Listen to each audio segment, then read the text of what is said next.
Salut les yogis, je suis hyper contente parce que je sors tout juste d'une interview avec Raj, alias Rakesh, monsieur Made in India sur Instagram. Bonjour Shaggy. Vous allez voir, c'est un prof de yoga 100% d'origine indienne avec qui j'ai pu échanger, qui m'a donné beaucoup de réponses à plein de questions que je me posais et notamment la fameuse qui me taraude depuis des années, c'est faut-il oui ou non être allé en Inde pour être un meilleur prof de yoga? Vous allez voir sa réponse, ça va être très intéressant de partager avec lui là-dessus. Si vous ne voulez rien louper de tout le contenu gratuit que j'essaie de vous fournir le plus régulièrement possible, aidez-moi, encouragez-moi en vous abonnant sur la chaîne avec la petite icône en bas à droite. Vous pouvez aussi me mettre un pouce bleu si vous appréciez cette vidéo. Vraiment, ça m'encourage et ça me fait très plaisir.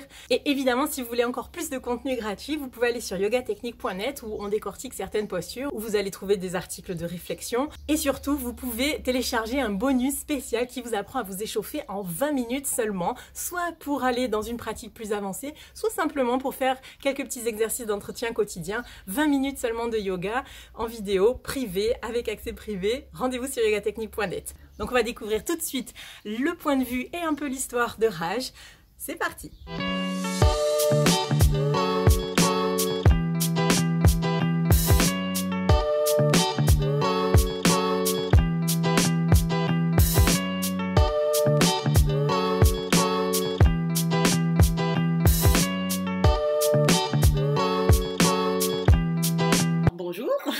Bonjour, merci d'être là. Alors du coup, je sais pas comment t'appeler. J'ai vu que tu t'appelais Raj parfois, Rakesh, Jair. Alors les amis, ils me parlent Raj et moi, mon vrai prénom c'est officiel, c'est Rakesh. Et toi, t'aimes qu'on t'appelle comment? Les deux. Les deux. Voilà. Ok. Bon, je vais rester sur Raj alors, je pense. Ça marche. Ça marche. Ça marche. Parfait. Oui. Alors, du coup, j'aimerais que tu me parles un petit peu de toi avant qu'on commence, que tu me dises d'où tu viens, comment t'es arrivé au yoga, quel est ton parcours dans le yoga, ton style d'enseignement. Je fais le yoga vinyasa depuis 8 ans. Donc, j'ai enseigné à Paris dans plusieurs salles de sport, des studios de yoga. Et je fais une retraite aussi récemment avec Yoga Scope au Kerala avec 12 personnes. Donc, voilà. Ok, chouette. Et donc, tu as été formée en Inde pour le yoga.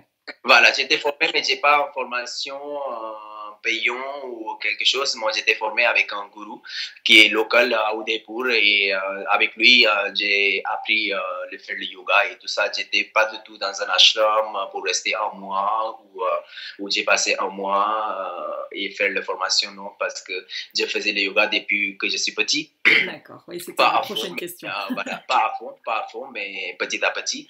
Et depuis 2012, ça sorti comme ça et je suis à fond en yoga depuis 2012. Et je suis un coach fitness aussi. J'ai passé les diplômes BPJEPS, Forme et Force en 2012 en France, à Paris. Wow. Donc voilà.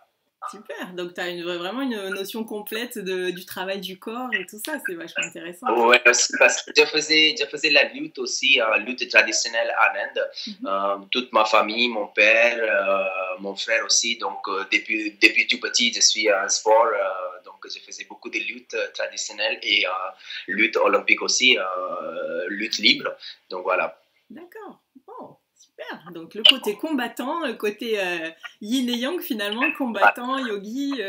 Ok, super. Je suis contente d'apprendre ça de toi parce que du coup, effectivement, je savais pas. Donc c'est une belle découverte. Et donc voilà, du coup, moi je t'ai contactée parce que j'avais ce petit questionnement qui me trottait en tête depuis quelques temps déjà. Donc c'était, est-ce qu'il faut avoir été en Inde à un moment donné dans sa vie pour être un bon prof de yoga ou en tout cas pour être un meilleur prof de yoga? Et j'aurais voulu avoir ton avis. Alors oui ou non. Première chose, tu peux être bon prof n'importe où dans le monde entier.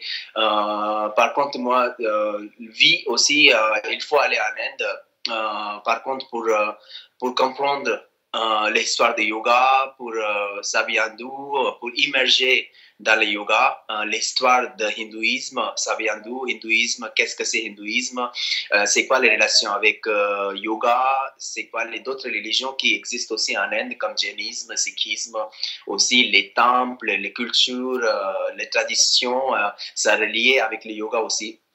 Donc, moi, je dis que oui, il faut au moins une fois aller en Inde. Si tu es un prof de yoga, si tu veux devenir un prof de yoga pour pour aller en Inde parce que l'origine de yoga, c'est l'Inde. Donc, il faut aller en Inde pour au moins une fois c'était un prof de yoga. Mais pour un bon prof de yoga, tu peux être n'importe où. Avec ton enseignement, avec ton expérience, donc tu peux être un bon prof de yoga n'importe où, même si tu ne vas pas en Inde. Voilà. D'accord. Oui, donc ce que je comprends dans tes mots, c'est quand même que toi, tu as cette vision très globale du yoga, très complète, parce que nous, c'est vrai qu'en Occident, on est plutôt axé posture, asana, qui en fait est une seule des 8 branches du yoga.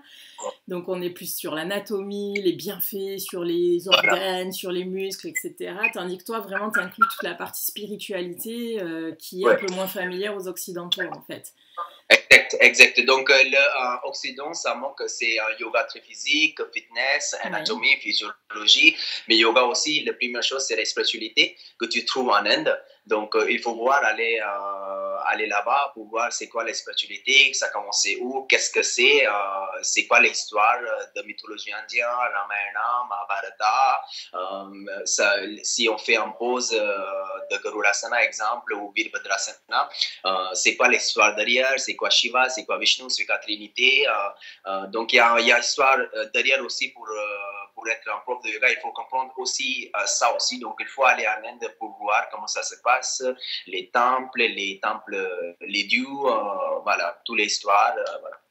C'est la spiritualité qui manque en Occident un petit peu, ce côté. Donc, voilà. C'est quelque chose que tu regrettes, toi? Tu sens qu'on passe à côté de quelque chose quand on se concentre que sur les asanas et qu'on occulte tout le côté non, je ne regrette pas. Je connais beaucoup de personnes aussi qui ne sont pas allées en Inde, qui intéressent beaucoup en spiritualité aussi, qui ajoutent aussi dans leur cours de yoga un petit truc spiritualité aussi. Donc, non, je ne regrette pas qu'il manque un petit peu, mais c'est normal aussi parce que c'est différent. Moi, je suis originaire indien, je suis né là-bas, depuis que je suis là-bas ou depuis que je suis grandi, je suis émergé dans cette tradition. Donc, c'est normal aussi, les Occidentaux, ils n'ont pas la chance d'avoir cette côté spiritualité et tout ça. Parce que toi, alors c'est peut-être une question très personnelle, hein, tu n'es pas obligé de répondre, mais est-ce que tu es hindouiste, finalement? Oui, je suis 100% hindou et j'ai été formé en hindouisme et mes parents, mais par contre, si tu connais jainisme, je suis jain, comme je suis Rakesh Jain. Donc, jainisme, c'est une autre religion. On est presque 3% de population de l'Inde. La majorité, c'est 3%. Ils ont beaucoup en business et marchandises et tout ça. Donc, jainisme, c'est une autre religion. Donc, moi, je suis jainisme. Donc, jainisme, c'est les bases de vivre et laisser vivre. Et il faut respecter tous les êtres vivants. Si tu regardes le jainisme, tu verras c'est quoi le jainisme et tout. Donc, il y a 3% des populations en Inde, ils sont jains. Dans le monde entier aussi, il y a beaucoup de jains. Comme à Belgique, il y a beaucoup de jains. De Gujarat qui travaillent en diamant et tout. Et donc, jainisme, c'était le base, c'est toujours le base de vivre et laisser vivre. Et il faut respecter tous les êtres vivants. Donc, comme cette religion était très richesse, donc ils ont construit plein de temples partout en Rajasthan, beaucoup plus au nord de l'Inde. Et magnifique temple, un des meilleurs temples, c'est Ranakpur à côté d'Udaipur, qui est magnifique. Donc, moi, je suis cette religion jainisme. Donc, on respecte tous les êtres vivants, même les plantes. Donc, on ne mange pas les racines comme l'ail, comme le oignon. On ne mange pas les carottes, des choses comme ça. Et il n'y a pas de lumière dans les temples temples jainisme parce que quand tu allumes la lumière, il y a des insectes qui viennent, donc tu as risque de manger, etc. C'est des choses comme ça. Et les prêtres jains, il y a deux prêtres, donc il y a deux branches de jainisme. Un, c'est Shwetambara et deuxième, c'est Digambara. Shwetambara, Shwet, ça veut dire blanche. Donc les prêtres, ils ont habillé complètement blanche, un tissu sur la bouche tout le temps. Et comme on ne peut pas manger l'insecte, on risque de ne pas manger l'insecte. Et après, ils ont pieds nus, ils ne montent jamais dans le transport, l'avion ou le train, ils marchent toujours à pieds nus, même si il fait chaleur et tout. Et après, ils ont un truc, donc chaque fois ils marchent, ils balayent pour retirer l'insecte, pour ne pas écraser l'insecte. Voilà. Et deuxième branche, c'est les prêtres Digambara. Ils sont complètement nus. Donc, même si c'est l'hiver où il fait 45 degrés, 50 degrés, ça veut dire qu'ils quittent tout ce qui t'appartient, ils quittent tout. Donc, ils sont complètement nus. Donc, c'est les deux branches comme ça. Et, donc, pareil, il ne coupe pas les cheveux avec les ciseaux, il tire cheveux après cheveux. Il ne garde pas les cheveux, voilà. Donc, pour ne pas tuer les insectes et tout, donc il tire cheveux après cheveux. Donc, c'est des choses comme ça. Donc, je suis jainisme, je suis jain. Voilà. Et ça, avec la vie parisienne, c'est compatible. Voilà, c'est trop difficile de vivre ici à Paris et tout, mais bon, il faut faire. Voilà. Donc, c'est difficile. Voilà. Et alors, quand je suis en Inde, pas de viande, pas de poisson, pas de œufs, pas de cuir. Donc, dans ma maison, il n'y a rien, des choses comme ça. Donc, tu es vraiment un sattvique, ça veut dire un propre repas. Sattvique, c'est le repas très propre. Donc, voilà. D'accord. Et tu penses que ce courant-là de pensée, il influence ton yoga? Est-ce que tu as plutôt cette approche? Je te dis ça parce que, en fait, moi, j'ai rencontré donc, plusieurs Indiens, j'ai pris les enseignements de plusieurs Indiens, et il y en a qui sont très, très militaires. Genre, tu es obligé de faire la posture, tu dois pas abandonner, tu dois pousser. Et il y en a d'autres où au contraire, c'est vraiment dans le respect du corps, il faut surtout pas se faire mal. Si ça fait, je sais pas, si par exemple tu as un genou par terre et que ça appuie un peu trop, tu peux mettre une petite serviette pour pas abîmer les tissus, il disait. Donc est-ce que tu constates ça, toi aussi, ces deux tendances? Moi, je préfère d'aller avec ton corps. Si ton corps il dit stop, tu stops. Moi, je ne force jamais. Si tu sais pas faire, si tu as mal ou quelque part, tu ne fais pas. Si ton corps il dit stop, tu stops, tu ne forces pas. Il faut aller vraiment écouter ton corps, il faut aller doucement. Donc, yoga, c'est la pratique. Plus tu vas faire, plus tu vas aller plus loin. Tu ne vas pas faire une journée, tu ne vas pas amener les jambes derrière la tête. Ouais. Donc, il faut aller tout doucement. Et moi, je préfère, toujours dans mon enseignement, je dis toujours écoutez votre corps. Si vous n'allez pas, il y a plein d'options différentes. Ça ne sert à rien de forcer et blesser après. Aussi, ça, en Inde, ça manque parce qu'il n'y a pas des études pour la physiologie, anatomie et tout ça. Donc, peut-être ça aussi, ça manque en Inde, les personnes qui donnent les cours de yoga, mais je ne dis pas tous, il y a très, très bons profs de yoga, mais il y a beaucoup, les personnes, ils n'ont jamais passé l'école ou quelque chose, ils donnent les cours de yoga. Donc, ça manque peut-être un peu anatomie et physiologie. Ils ne savent pas si les genoux ne dépassent pas les orteils, qu'est-ce qui se passe, si on fait trop combler le dos, qu'est-ce qui se passe et tout ça. Donc, ça manque aussi des choses comme ça. Ah, donc tu es en train de dire que quelque part, il faudrait que l'Inde s'inspire un petit peu de cette approche très technique du yoga, qui est purement occidentale. Mais je ne dis pas tout le monde, mais il y a beaucoup de profs de yoga, pas que profs de yoga, mais profs de sport aussi, qui passent jamais les diplômes ou les connaissances de physiologie ou anatomie. Oui, il y a beaucoup de profs de fitness et tout qui en manquent quelque chose. D'accord. Voilà. Donc, pour résumer, tu estimes que toi, pour être un meilleur prof de yoga, en tout cas, il faut quand même aborder toute cette partie spirituelle, toute cette partie traditionnelle, historique même. Hein, mais très important de savoir aussi de l'anatomie et physiologie. Ça, c'est très important. Oui, mais ça, déjà, comme c'est déjà un petit peu axé comme ça dans le yoga occidental, c'est pour ça que j'essaie de faire le pont avec toi, ta façon de voir les choses et le fait qu'effectivement, il faut à un moment aller en Inde. Et qu'est-ce que parce que ça, dans l'absolu, c'est des choses qu'on peut étudier dans les livres. Le Mahabharata, je l'ai lu, le Bhagavad Gita, tout ça. Mais est-ce que tu penses qu'il faut quand même aller sur place est-ce qu'il y a quelque chose à sentir en plus, je sais pas, une énergie, un art de vivre un peu à l'indienne c'est ça que j'ai dit, il faut aller au moins une fois pour voir comment ça se passe, c'est quoi l'histoire dans les temples, les dessins, les figures, les statues et tout ça. Qu'est-ce que c'est Mahabharata, c'était qui, d'écouter avec les personnes qui sont locales là-bas, c'est génial. On peut lire dans les bouquins et tout ça, mais écouter par les personnes qui sont là-bas ou voir comment ça s'est passé, voir les statues et tout ça pour immerger dans cette... voilà, donc voir, c'est très important d'aller, je crois que voilà. Et est-ce que tu as l'impression quand même qu'il y a un moment où ça s'est un peu perdu, le yoga en Inde? Je te dis ça parce que j'ai fait beaucoup de capoeira dans une autre vie, il y a quelques années. Le berceau de la capoeira, bon, je ne sais pas si tu connais, mais c'était le Brésil. Et moi, j'ai appris au Brésil au départ. Et pour moi, c'était inconcevable d'espérer devenir prof de capoeira sans être allé au Brésil parce qu'il fallait absolument aller sentir cette énergie, comprendre aussi toute cette partie spirituelle qui existe aussi, les chants, tout le panthéon des dieux vaudous, tout ça qui influençait beaucoup la capoeira. Et donc, je disais beaucoup aux élèves en France qu'il fallait absolument aller au Brésil, que c'était essentiel dans leur parcours. Sauf qu'au bout de quelques années, le capoeira s'est essoufflé au Brésil. Et du coup, quand on emmenait des élèves là-bas, ben, en fait, ils étaient déçus parce qu'il y avait plus grand monde qui pratiquait. Et finalement, ben, vraiment, le vrai foyer actif de la capoeira, c'était devenu l'Europe et les États-Unis.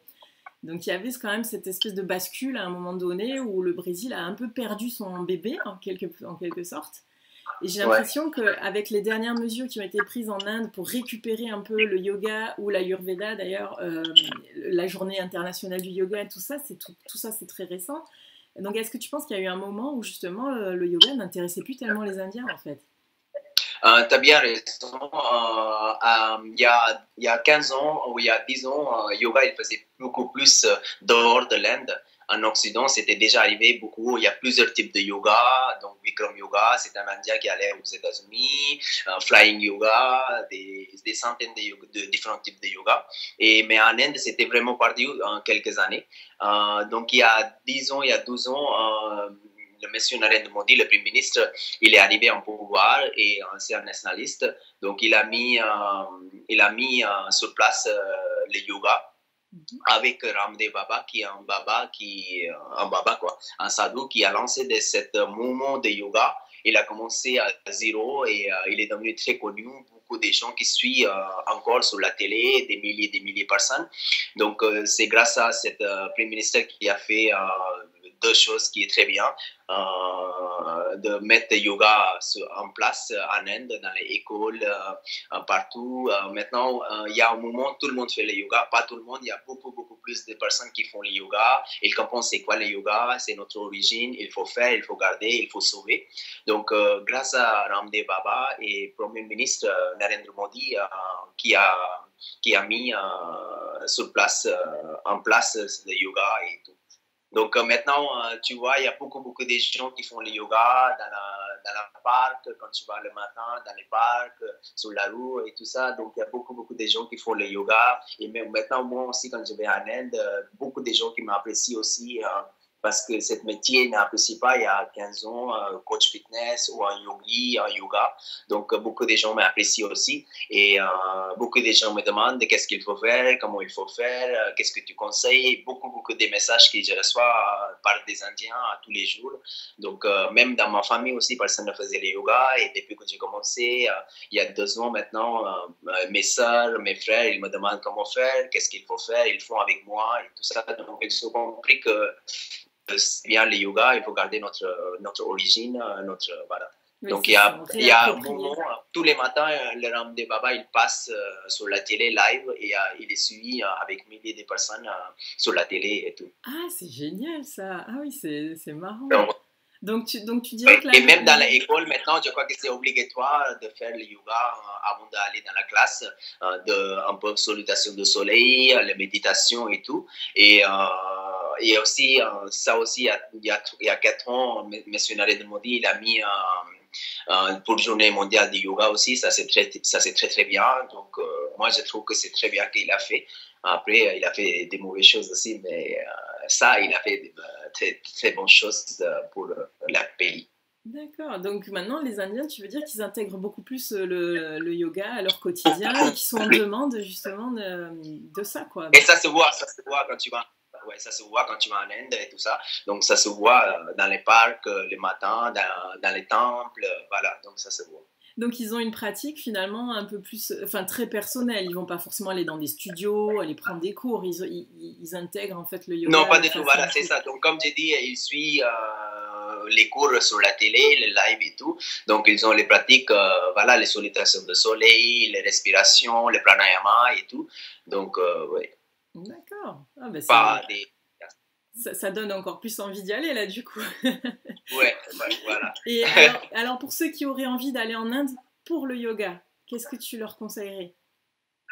Où est-ce que tu leur conseillerais d'aller? Si tu veux aller en Inde pour le yoga, il faut aller absolument dans le nord de l'Inde où il y a beaucoup d'ashrams authentiques pas les profs occidentaux, parce que comme à Goa aussi, il y a beaucoup de ashrams, mais il y a des profs occidentaux qui viennent pour donner l'enseignement. Et moi, j'aime bien aller à Rishikesh, Haridwar et tout ça. C'est vraiment, parce que pour les hindouismes, pour les hindous, c'est la porte de paradis. Là-bas, c'est la Gange, il y a la Varanasi, Banaras, après Haridwar, après Rishikesh. Donc, c'est vraiment, c'est un vrai land, quoi. C'est pas comme Goa, il y a la plage et tu restes 15 jours et voilà, tu restes sur la plage et tu fais l'enseignement et tout. Mais là-bas, il y a des temples, tu racontes plein de sadhus, plein de gens, des hindous et tout.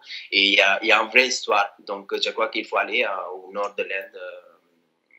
Voilà, pour faire le yoga, ou même pour le voyage, il faut commencer par le nord de l'Inde parce qu'il y a une histoire derrière, les traditions, les cultures, les fêtes et tout ça. D'accord, donc le côté vraiment authentique, ce serait le nord, et le côté touriste, un peu Disneyland, ce serait Goa. Voilà, et Goa, voilà. D'accord. Enfin, je juge pas, mais c'est juste que pour voilà, si les gens ont envie de se renseigner moi aussi, je ne juge pas. Il y a des très bonnes écoles aussi à Goa. Il y a très bonnes écoles aussi au Goa, mais ça manque un peu de tradition, les temples, les gens et tout. Donc, il n'y a que des Occidentaux là-bas quand tu vas à Goa. Il y a presque que des Occidentaux qui viennent là-bas.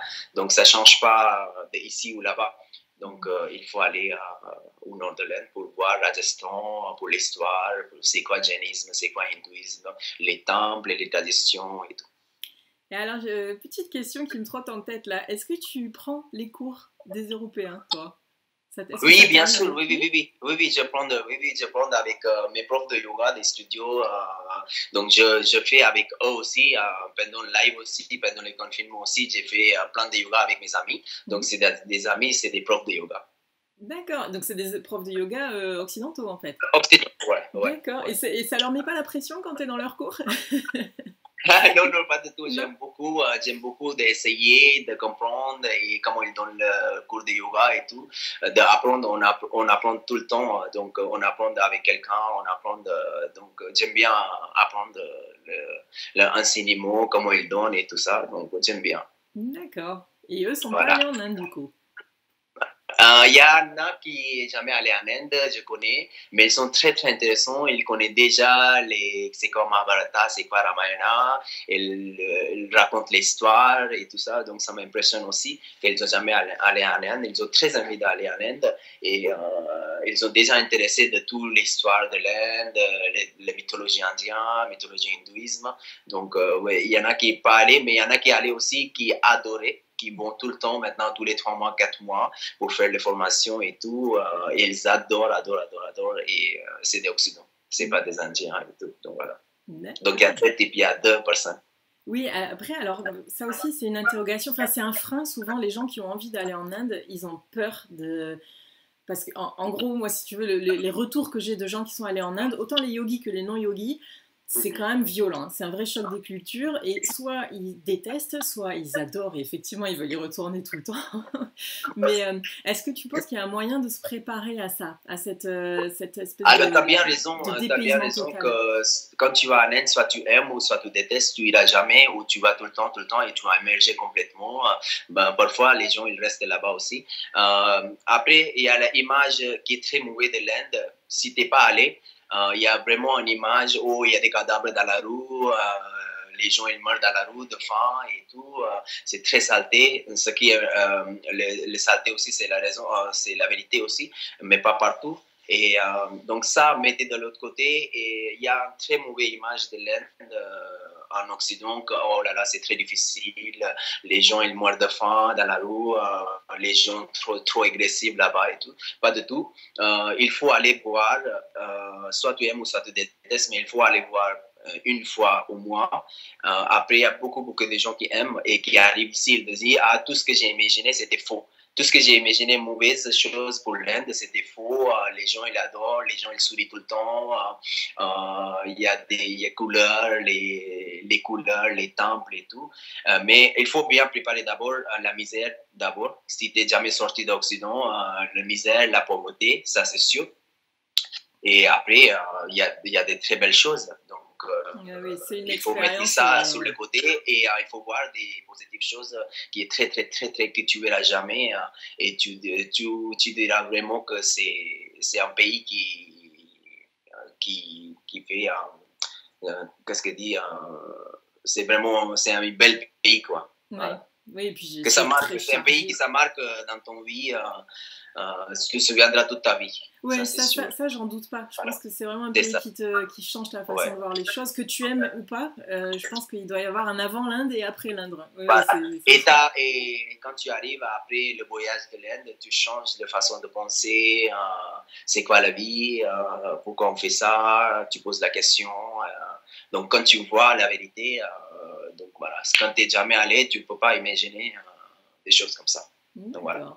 Donc, est-ce que tu considères justement, alors que des profs de yoga qui seraient très expérimentés en Occident, qui aient déjà pas mal d'années d'enseignement derrière eux, tout ça, et qui ne sont pas allés en Inde, tu considères qu'il leur manque quand même quelque chose? Ouais, il faut aller en Inde au moins une fois, voir, pour juste faire expérimenter si vous aimez. Oui, c'est pas forcément aller faire une formation ou quoi. Si vous aimez, si vous détestez, voilà, c'est pas grave. Donc, chaque personne, c'est différent. Mais il faut aller moins, si tu fais le yoga, c'est au moins, il faut aller moins une fois. Comme tu apprends chinois, tu apprends japonais, et tu n'es jamais allé en Chine, ça c'est bon. Mais il faut aller vraiment une fois pour voir. Pour avoir une vraie vision globale de tout ce qu'englobe le yoga. Et alors, je voudrais juste revenir sur tes lives, parce que moi, je t'ai découvert à travers ça, en fait. Tu faisais des lives Instagram pendant le confinement, parce qu'il faut dire aussi que tu as passé ton confinement en Inde, alors que tu étais à Paris le jour d'avant, et donc tu as choisi, c'est un choix de ta part d'être allé te confiner? Alors, c'était pas choisi, c'était d'un coup arrivé le 17 mars. Donc, le 16 mars, monsieur le président qui est venu sur la télé, il a dit à partir de 17, on ferme les frontières et on ne sait pas comment ça va ouvrir, on verra. Il y a le confinement qui pose en France. Moi, j'avais un billet pour aller dans le sud avec mon copain. Et donc, et le 16 soir, il est parti. Et moi, j'ai dit, pourquoi pas aller en Inde pour passer le temps avec la famille. Je ne sais pas comment ça va durer, 2 mois, 3 mois, 6 mois. Donc, let's go. Donc, j'ai pris le dernier avion pour aller en Inde, à Delhi. C'était le dernier avion qui partait en Inde. Donc, j'ai pris ce dernier avion. Après, ils ferment les frontières, la France vers l'Inde et l'Inde vers l'Europe.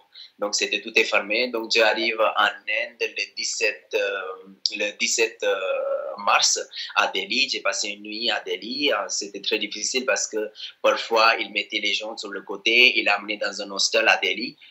Ils prenaient les températures. Toutes les personnes qui venaient d'Europe, ils l'amenaient direct à la hostel à côté de Delhi où il n'y avait rien. Tu dois rester je ne sais pas combien de jours. Donc moi j'ai eu la chance, je suis sorti dehors et j'ai passé une nuit à Delhi et après je suis arrivé à Udaipur. Après, j'ai passé 5 jours en confinement de l'État. Là-bas, c'était obligatoire, 14 jours. Donc, ils m'ont amené dans un hostel. J'ai resté 5 jours là-bas. Il n'y avait rien. C'était très propre. C'était très propre. Il y avait salle de bain, il y avait un WC et tout. C'était très propre, mais c'était en prison. Il y avait des policiers dehors. Tu ne peux pas sortir. Tu ne peux pas contacter ta famille et tout. Donc, j'ai passé 5 jours là-bas. Le stress de ce virus, quoi. Parce que bon, tout ça, c'est le côté pratique, mais il y a quand même la peur. Même si tu ne tombes pas malade avec les autres personnes, tu risques de tomber malade. Donc, j'avais très peur voilà. Mais heureusement, j'ai eu la chance. Après, au bout de 5 jours, ils ont dit, OK, vous allez faire le confinement chez vous. Donc, je suis allé chez moi avec ma famille. Donc, j'ai fait 14 jours le confinement là-bas.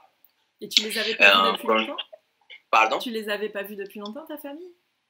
Non, je suis allé au mois de novembre et là, je suis allé en Inde aussi au mois de février. J'ai essayé d'aller tous les 2-3 mois pour voir, voilà.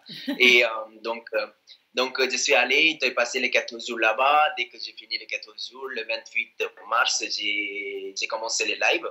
Et j'ai fait mon premier cours caritatif parce que quand j'ai vu le confinement qui est imposé en Inde, donc comme ça, des milliers de personnes qui étaient dans la rue, sans manger, pas de portable, pas de batterie.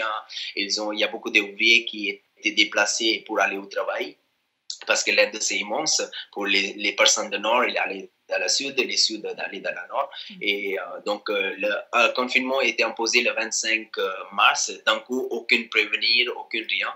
Le Premier ministre est arrivé à la télé. Voilà, arrivé à la télé. Les ouvriers qui étaient loin de chez eux, tu veux dire, ils n'ont pas pu rentrer chez eux, en fait.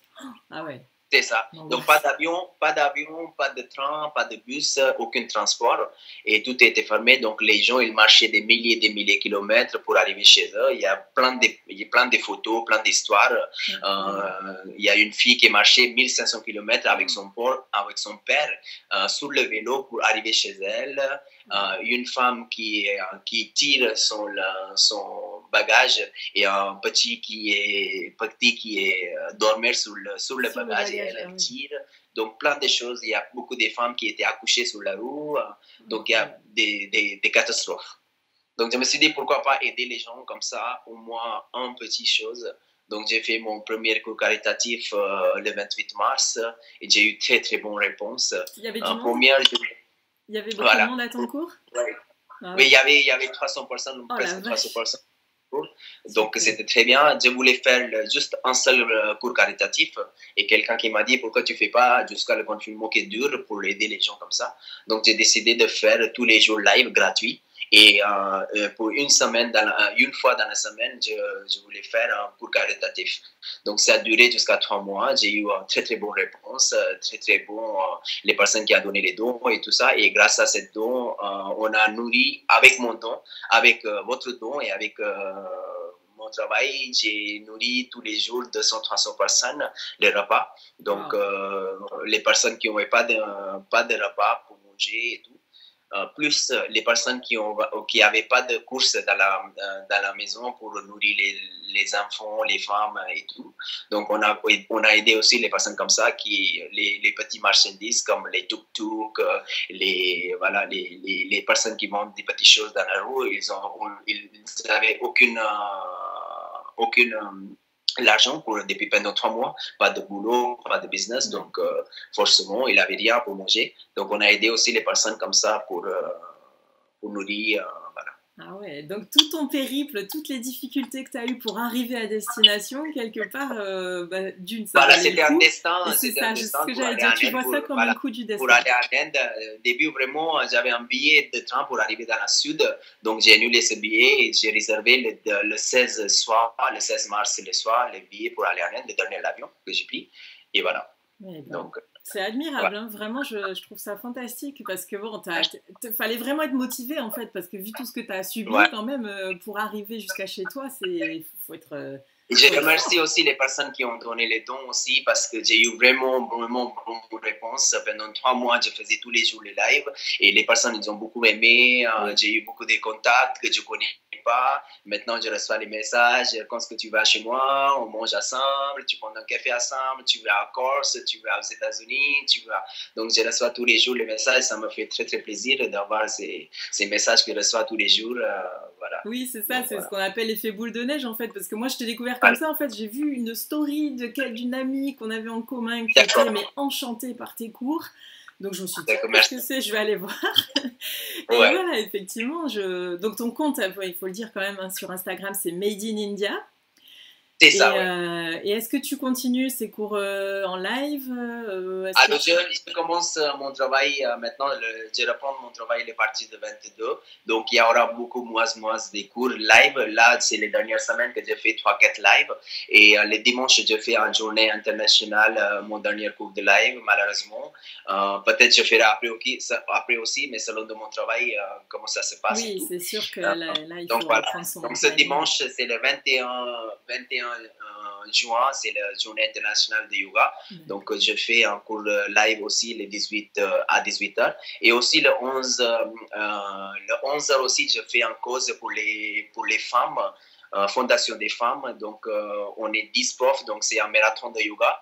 Donc avec d'autres groupes, on fait un marathon de yoga, donc on fait 10 heures de yoga et moi je fais à 11 heures le matin un cours de yoga avec les enfants et les adultes aussi. Donc c'est tous les argent qui vont récolter, qui vont aller à la Fondation des femmes aussi. Et pendant les confinements aussi, j'ai fait 2 fois les cours pour Fondation des femmes, qui tout l'argent qui était récolté était envoyé à la Fondation des femmes.